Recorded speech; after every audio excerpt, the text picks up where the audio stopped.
The Altamont concert was the envision of the Rolling Stones, who hoped to end their U.S. tour in the late 1969 with a concert that would be the West Coast equivalent of Woodstock, in both scale and in spirit.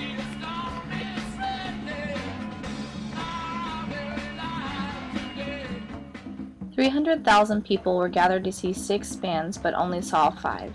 The bands at this music festival were Santana, Jefferson Airplane, the Flying Burrito Brothers, Crosby, Stills, Nash & Young, and the Rolling Stones. The Grateful Dead were scheduled to play but backed out when the violence started to break out. Santana had just released his first self-titled album, Santana, in August, and had his hits Jingo and Evil Ways playing across U.S. radios. Jefferson Airplane, the only band to play all 3 iconic rock festivals of the 1960s, Altamont, Monterey Pop, and Woodstock, had just released their 5th album, Volunteers, in the United States, and had already been promoting it via variety shows and radio. The Flying Burrito Brothers, a fairly new band formed in 1968, just released their first album, The Gilded Palace of Sin. During their set, fights broke out in the audience and Hell's Angels had to step in. Crosby, Stills, Nash & Young was formed out of band disputes by David Crosby, Stephen Stills, Graham Nash's former bands. They released their first record in May of 1969 and later that year added Neil Young. They went on tour in the late summer of 1969 and performed at Altamont. There was little mention of them there, and CSNY even asked their performance to not be put in Gimme Shelter, the documentary about the Rolling Stones tour in Altamont. The Rolling Stones had just come off their 1969 U.S. tour and decided to put together Altamont free concert. They, days before, had released Let It Bleed, their 12th album, after touring with Beggar's Banquet. During their set, things got a little out of hand. The festival had problems from the start. Originally scheduled to be held at the San Jose State Practice Field, the concert venue was moved several times due to conflicts.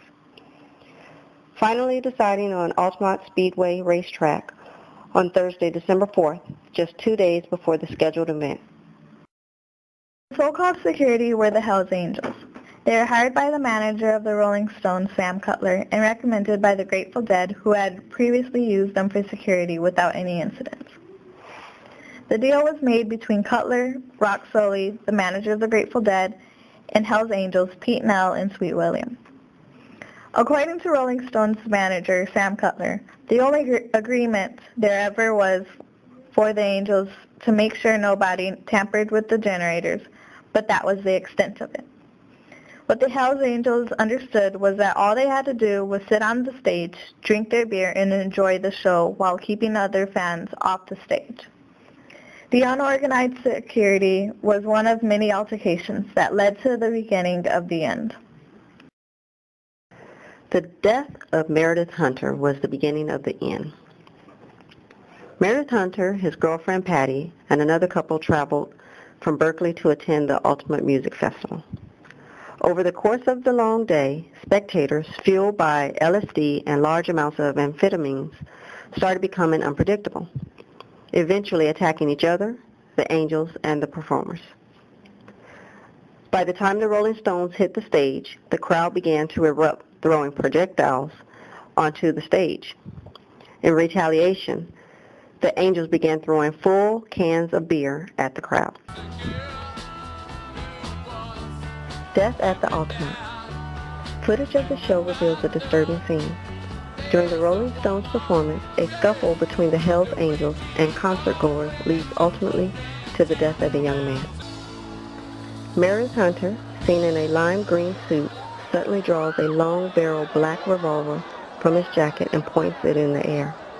The film then shows Alan Passaro, a Hells Angel, armed with a knife, running towards Hunter from the side, grabbing for the gun with his left hand and stabbing Hunter with his right hand.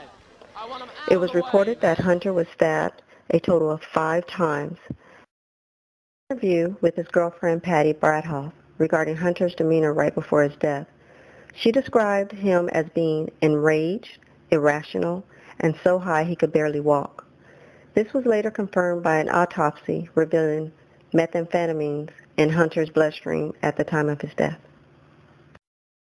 Filmmaker Sam Green shot a documentary entitled Lot 63, Grave C, which is Meredith Hunter's gravesite.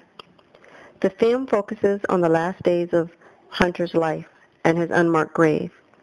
After the film was reviewed at several film festivals, donations poured in to the cemetery to buy Hunter a headstone.